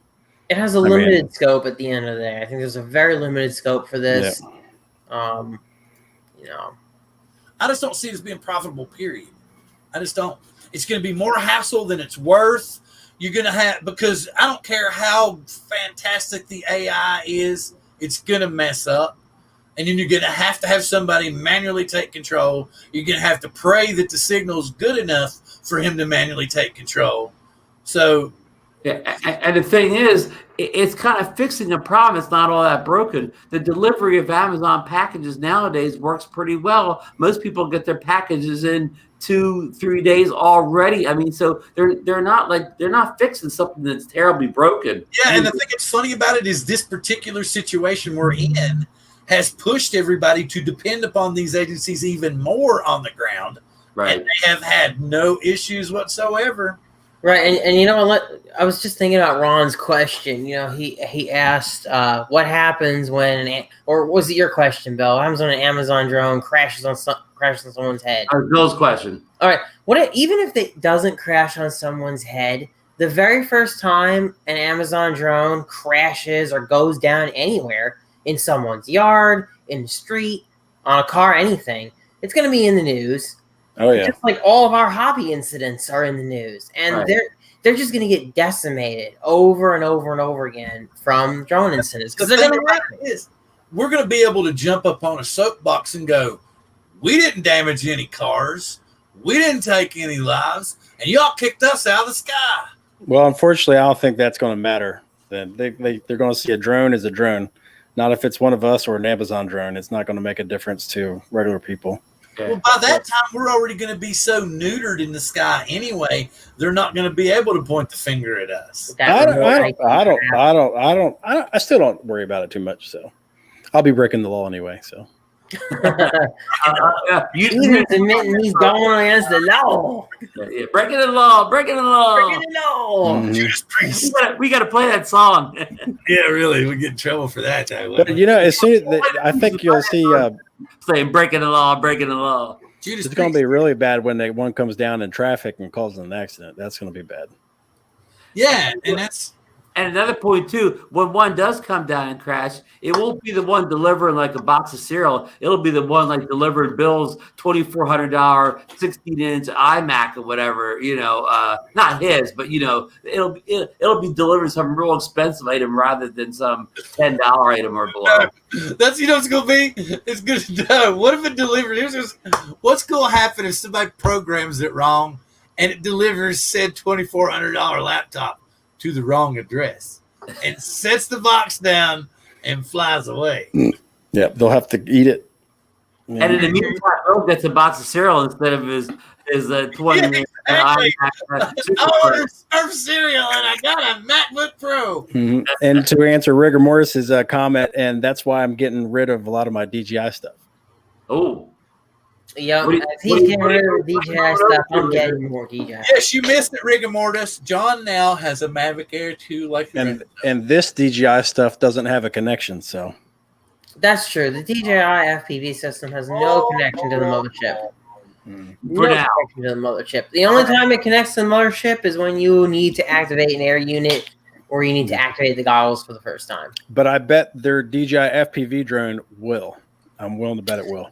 I'm willing to unfortunately bet that it will too. Yeah. Well, we will see shortly, gentlemen. I mean, we'll see something. Y'all were talking about here's even better. Y'all were talking about shotguns and stuff. Here's what a friend of mine. I had posted that about the Amazon drones, and one of my friends commented. He said, "People are going to be shooting down drones. You're going to see the net gun industry booming." Mm-hmm. and the jammers, the probably the radio jammers too. Yeah. Or you see a bunch of people on roof with aluminum foil and all kinds of crazy stuff trying to go. Have a giant landing pad painted on the roof. That's what we need to do. We need Amazon, come here. We need to make clickbait videos now for how to control FedEx, UPS, and Amazon drones, and we'll make some stupid shit up about using aluminum foil and wearing it on your head, and if you turn it like making a giant reflector like you do, they put on the antennas, it'll be like it'll redirect it and you'll bring it in, and we'll see if we can get 1 million views. It's gonna be an interesting future, gentlemen. Yep. Mm-hmm. Yep. It's been an interesting away again. It's Margaritaville. It's gonna be Margaritaville. I'm actually really curious if with the things heating up between China and US as far as the trade goes, I'm actually wondering if DJI will say the hell with the remote ID or the no-fly zone stuff. I've kind of wondered about that because they've been given the finger pretty much the whole time. They've been trying to work anything out. So giving them the finger. Why do they care? And like all the resources that they've put into like the remote ID and the no-fly zone. I mean, think of all the stuff they've had people make that when it's not been required, and none of the other drone manufacturers are doing that. Yeah, so even I that just think, thing. I was really, really impressed today. Yeah, that within 5 minutes, I knew that a helicopter was coming. I will say that is one feature that I think is super cool, and I think even the more expensive drones need to have that because that is a great feature. It is. It's super cool, and I thought that was awesome how that worked. In some ways, I will say this: like I kind of got scared for a second there. I'm like, oh my god, aircraft is approaching. But once you knew you were living in the future at that moment, right? Yeah, that's the whole thing. I knew I was living in the future at that moment. Hey, John, you knew you weren't flying the Blade Chroma at that moment, right? The Blade Chroma. Oh God, we got to get Sean Oz on here to. Well, we're gonna do. Sean and Mike, you and Michael Radon. You guys are all old Blade Chroma people from the old days. Chroma, the 350, man, those are just classics. Hey, that sounds like you all are planning a show. I'm all up for that. But next week I'm going to be I'm going to be at the lake. So Ron, do you think I should do a classic review of the Blade Chroma? Oh, I would be up for that. I think you ought to do a classic review of every drone you have. Why don't you do it? Why don't you every once in a while do it once a month? Retro reviews and review an old drone. Retro review. Unbox it and go through the whole 9 yards. Yeah, it was primitive. Primitive times. But hey, even better, primitive reviews. Those are the. You know what's funny though? Those are some of the most free drones that I own though, and part of the reason is at the time I bought them for that. You know, the Chroma, the 350 at the time, DJI was putting in Geo, and things were getting scary, and everyone thought, "Oh, this is going to be horrible," and they were messing up. People were unable to fly so many places, and we're getting screwed even worse than they do now. Like I don't know about you guys, with being able to take off with DJI, but you know, I guess it hasn't been too bad overall for you guys, right? So over in Baltimore, when I was on the East Coast, I had nothing but problems. Okay. And there, you know, granted, there's a lot of like complicated airspace, you know, in the Baltimore, DC area. But, you know, when I would take the boat out over to the Eastern Shore, and there's no space over there. But because of the way the DJI map is, because that's what they go off of. They don't go off the FAA map. They go off the DJI's like air zone that they created. And the bow ties and all that crap. Right. It didn't coincide exactly with where the FAA stuff was. So if you're close to an airport or close to one of those zones, you know, it might not let you take off. Or, you know what I mean, say you were flying along and then the boat drifted into a no-fly zone, which shouldn't be there. DJI won't let you fly into it to land. So it was just nothing but nightmares. I had to constantly check on it. And sometimes the app wouldn't let me unlock it, even though I knew I was in a safe spot. It wouldn't let me unlock it. Or if I was in a controlled airspace and I had authorization through, you know, one of the apps, you know, through Lance, I would get authorization, and then you plug in all the stuff to the DJI app, and sometimes it still wouldn't let me unlock. And I'm kind of like, well, that, you know, just grab the Paradenofi, you know. Yeah. I'm not saying it hasn't ever been a problem, but for me personally, where I've flown, and you know, here where I am, it's not even a big deal. But you know, I used to live in New Jersey, in a suburb 11 miles out of New York City. I was pretty much 5 miles from an airport where I had to get clearance. You can only fly up to 200 feet there, where I used to live. So I mean, and I always was able to take off from there. The only time I wasn't able to take off was presidential TFRs. That it stopped quite often. Oh yeah, and they didn't tell you about it after the last presidential election. That happened a lot. Yeah, and even like over in the Baltimore area, you know, they have the bow ties. Well, a lot of times they had bow ties in a T where there'd only be one runway.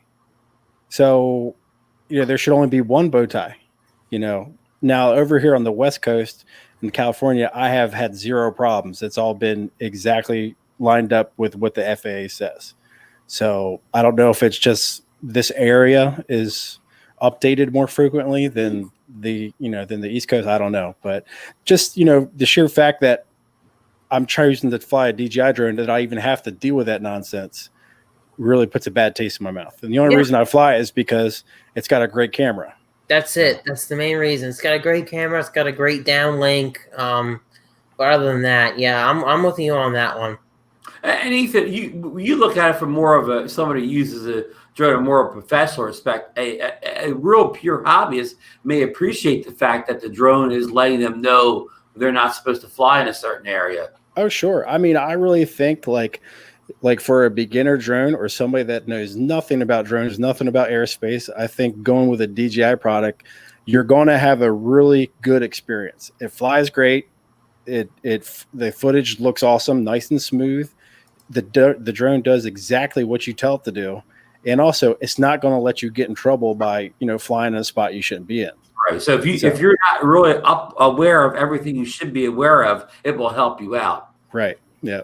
So as far as that regards, I absolutely think they're great for beginners. But once you move into any kind of professional manner at all, then it's I just wish they would give you the option to unlock that or take that feature off. Like if you're a Part 107, you can somehow like put in there, I'm an official Part 107, and you get, maybe you don't get completely unlocked, but you get a lot. I mean, even for like police departments or fire departments, they have to like send away special permissions to get their DJ stuff unlocked, where they could just put Evo 2 and be done with it. Yep, exactly. Worry about that stuff. Right. I was seeing a comment from DeMarco here. It startled me the first time too. I'm assuming he's talking about that air sense, that warning that there's an aircraft incoming. Yeah. I wish you could set like an altitude on it. Yeah, that would be nice. But you're right. You see that when you see that come up for the first time, even though I've been flying drones for a long time, it's like there's this sense of urgency, like, oh my God, where's it coming from? How high is it? And John, I had it happen 2 straight flights to the beach. I'm flying the Mavic Air 2, and I get the alert that there's something in the air coming, and I don't see any or hear anything. But I bring the drone down a little bit lower and closer, and sure enough, a minute or two later, a kind of a low flying prop airplane goes by, and it knew before I could either hear or see the plane. The beach is always the worst for that, Ron. The beach is easily one of the scariest places that I've chosen to fly because of the really, really low flying aircraft that come at the beach. I mean, you really got to be careful. And again, it's always a helicopter. I've said this so many times. It's always a helicopter. I'm not afraid of a plane here or pretty much mostly anywhere. That's not unless you're literally on top of the airport. Those things are well above 400 feet. Helicopters, they're fast. They come out of nowhere. And you're not even going to see them coming in many cases. You're exactly right. They're the most dangerous thing to drones up in the air. Even like small prop planes, like to fly around the beach, they're still not under 400 feet. So unless you're up where you shouldn't be, you're safe. But the helicopters, they're a drone pilot's worst nightmare. They really are. They really, really are. So. But I appreciated that the app tells me that, hey, one's coming, Yep. And that's probably something we'll see, going forward on most of the, the upper class of drones. Hey, speaking of helicopters, did you see Ryan's review of that little heli that had an FPV camera on the front of it? I did. I thought that was pretty cool. Now they got a little camera on the RC helis now. That was pretty neat. Mm-hmm. Right when the controller starts vibrating, it gets him nervous. Yeah, that was cool. The controller does vibrate a little bit too when it does that. It's just it creates this sense of urgency that, oh my God, there's an aircraft approaching soon. Even if you're all good where you are, it creates this sense of doom. Yeah. Here's the cat. Here's the cat. Hot Rod. The cat loves the show. And then it flashes on the screen, aircraft approaching. It's distracting in some ways, right? Especially if you're trying to get a shot or just having a relaxing flight. In some ways, it's actually distracting. But I would rather know than not. Yeah, exactly. Especially with helicopters, they come out of nowhere sometimes.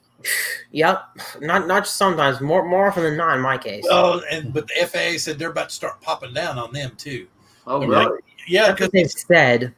And they've had a lot of accidents with helicopters this year. There have been a number of accidents with helicopters this year for some reason. They're supposed to fly in the same airspace as an airplane, but they seem to think, oh, no, I'm a helicopter. I can fly 100, 150 feet off the ground, and it's okay.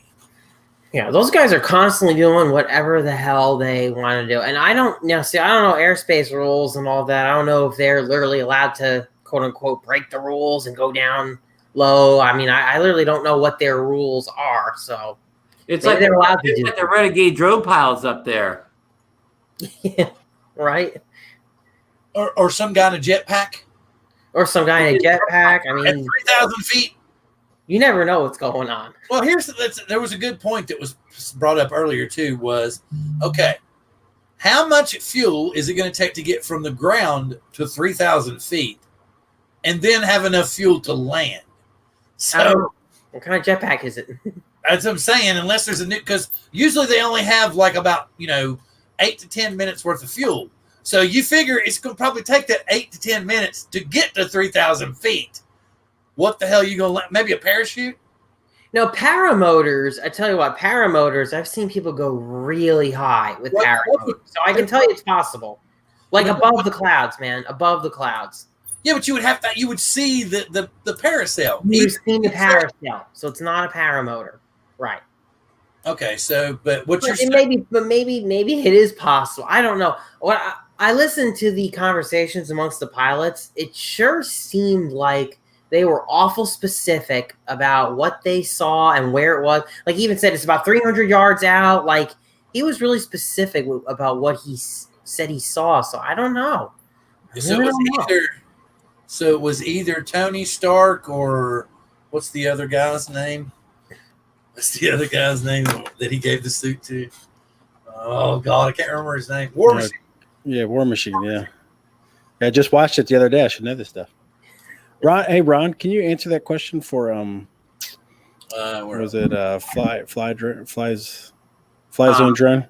You had a question about the apps used for the FEMI. The Xeno Pro or the Mavic Air 2, Ethan.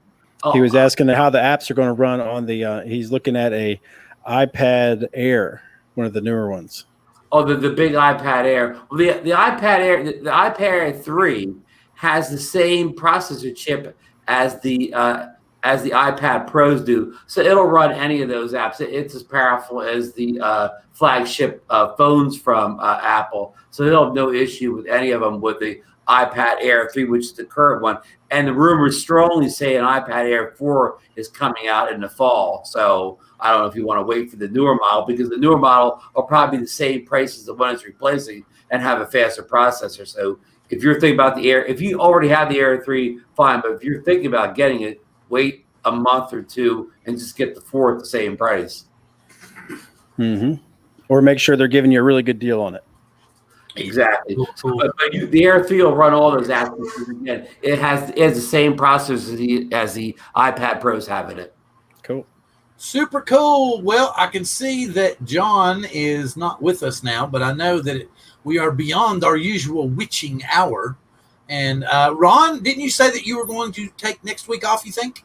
I will. I know you're on vacation next week, but play on streaming. I am taking a vacation all week. I won't be on any live streams next week, including my own show. We're on hiatus because it's on a holiday. We never do a show on holidays. Well, the reason that I want to do it is because I don't get to go out that often. Usually, everybody just sees my backyard, so I want to be able to show where we're going out. And Billy and Ken are always giving me a hard time, and John too, about never flying over water. So I'm gonna go fly over water. And yeah, you know what, Bill? I'm gonna take my new Mavic Air too. I'm gonna fly up the Missouri River pretty soon. Well, I just got it. I'm gonna take it to the river. So I'm going. Like I said, I'm gonna be up there probably like 9 a.m. on Labor Day. I'm going to be there Labor Day, Tuesday, Wednesday, leave Thursday morning. So we might go out one day, but we're considering probably that might not be a good idea. So we don't know for sure. So basically I'm going to stay there for at least 2.5 to 2 3/4 days. And I'm just going to be flying and charging batteries and filming and using all kinds of little gizmos. And that just made me think of something and ask you guys. And because everybody talk about the Fly More package and this, that, and the other. But the only time I've ever needed 3 batteries on any of my drones is when I shoot weddings. Right. Any other time, I use 2. I almost never need the 3rd. Well, I always say I never need a whole bunch of batteries, because usually when I go out, the back of the car is stocked with about 3 or 4 drones. Right. So I just grab another one. Fly all of them with 1 battery, let alone fly one with 3. So I do see your point, Ethan. But I guess if that was my only drone, maybe I could see using the 3 batteries. And of course, maybe a day. In my case, honestly, that's going to be my one good camera bird. Once the Mavic 1 is gone and the Spark is gone, that's going to be it for me. So having the 3 batteries, I'm glad I'll have that. I guess I'll have the Xeno. I probably won't get rid of the Xeno. No, I won't. The original Xeno is a badass little drone now. It is, and we got it for such an awesome DeMarco price. It's just not worth getting rid of. Glad that I still had money saved in my PayPal. Yeah. The only reason I brought it up because I get a lot of people ask me about the Fly More package versus just buying the drone and then buying an extra battery, because sometimes that's still cheaper than the Fly More package. Sometimes, not always. But I was just curious about that because I almost never buy the Fly More package. I mean, I did with the Mavic Mini, but I've only ever used 2 batteries. I've never used a third one. The only ones that I use 3 batteries on is my Mavic 2 Pro when I'm doing weddings. That's it. Well, if you got the Fly More package for what I did from Paul, you wouldn't be able to refuse that either. I mean, yeah. You wouldn't have been able to refuse. Yeah. I mean, if you're going to get it at a good price, yeah, why not? Oh, yeah, exactly. Well, that's super cool. Oh, Ron's gone. Good to see you, Ron. He told me he had to take off. And if you can see where I dropped that link in there, that's where I'm going to be, the lake I'm going to be staying at next week. So hopefully that's where I'm going to be streaming from. And Ron was getting tired. He wanted to go play with his OM4. That makes sense. He was telling everyone good night and thank you very much. He was out. And I guess it looks like a beautiful place, but wow, it looks like there's a lot of people around there. Yeah, but I'm not going to be anywhere near those people. The place I'm staying at has a private dock, has a private beach. Okay. So I made sure that, and I even asked the guy before we rented the place, before we signed it. I was like, can I fly my drone there? He's like, yeah, man, you can go fly all day. And there's a lot of pictures of the property itself that were taken with the drone. So, and I haven't. Okay, good. There's no restrictions coming up on AirMap or Kitty Hawk or anything whatsoever. There's nothing that I've seen in the paperwork saying that I can't fly there. Cool. See, that's last thing. Last time we stayed in Panama City Beach in Florida, the condo rental association, they gave us some sort of paperwork that said that you can't fly a drone here because of some sort of Florida Privacy Protection Act BS. And I was just like, what? Oh, that's weird, but okay. Well, see, the cool thing is where we're going is on private property, and the house that we're staying in are the people that own the driveway that we're driving up. Okay, yeah, it's totally private. So it's just us, and that's it. Right, it's just you. So there's nobody to bitch. Right. There's nobody to bitch. There's nobody to gripe. There's actually a dock built out into the water. So I can walk out into the bay part of the way, or into the lake part of the way, and take off there. But more than likely, I'll probably take off from the beach. Come to think of it, the only interaction I've had with the police related to my drone is not technically cops, but is on the beach patrol. I was flying and catching the sunset, and they just decided to say, "You know the rules for flying now, right?" And I'm like, "Yeah." And they're like, "You're not allowed to fly that at night." And I said, well, I'm not flying it at night. And I'm like, I'm getting the sunset. And I'm like, okay. I'm like, but you're not allowed to fly that at night. And I'm like, all right. I'm not going to fly it at night. Well, the cool thing is I'm not even going to need any kind. I'm not going to have to use Lance. I can actually fly up to 400 feet. I haven't done that in a while. Yep. You're also not allowed to fly in Cuba. So. Yeah, you can tell us about that one firsthand. Anyway, I was glad to have everybody come in tonight. We're going to wind down. I want to have everybody back. Hopefully, we'll have Ethan back next week. Hopefully, we'll have John back next week. But sometimes Ethan gets pulled into double duty at the hospital. So hopefully, and you all, okay, I tell you what. I want you all to go into the description. We still have 25 people here. I would like you 25 people to go into the description, and you will find a link there, I'm thinking, for Nemo's channel. You will also find another link at the bottom for a video for Nemo's channel. Go to Nemo's channel, watch the videos on his channel, tell him to get his ass back here and hang out with us, have a good time, and tell him that we all sent you there to tell him to bring his ass back here and have a good time. So thank you very much for that. And I will throw it around the room and let everybody say their good evenings. And I will begin with Mr. Ethan Mitchell. All right, guys. Great to see everybody in the chat tonight. Always a pleasure talking with everyone and catching up with these guys. Hope to see you guys next week and have a great weekend and holiday weekend. Everybody have a good time. Get your drones in the air. And with that, I'll throw it over to Mr. John Cuppi. Thank you, Ethan. As you were saying, you guys have a great holiday weekend. Be safe. Always a pleasure to be on here with you guys and have a great chat. panel's awesome. The chat's awesome. It's all good. Super proud to be Mavic Air 2 buddy here now, and yeah, it's gonna be cool. Gonna be cool. All right. With that being said, I'm getting sleepy. Well, I'm gonna go probably eat some more snacks and think about what I'm gonna try to do next week. Cereal. But again, I'm gonna have some cereal snack. That sounds about good right now. Ooh, Reese's cereal. I could have some Reese's cereal. Not Reese's cereal, although that sounds good. It's terribly unhealthy, Bill. I'm eating cereal now. I'm gonna eat with whole milk, and I'm 55. Do you think that's healthy? No. So anyway, with that being said, I would grateful to have everybody here. Please come back next week, and if at all possible, bring 50 friends. I'll tell you what. If we get 100 viewers, I'll shave my head. I knew you were gonna do that. I'll shave my head, and I won't puss out either. I'll shave my head. I might even do it if we get 12 viewers. You never know. But anyway, sorry, I had to do it. I'm sorry it was there. It was in front of me, and I had to use it. I'm not ashamed of it. But with that being said, and I've said with that being said about 9 million times. With that being said, we'll see y'all next week. Live long. See you guys. If I can actually find which one I'm going to use. Is it this one? No, it's this one.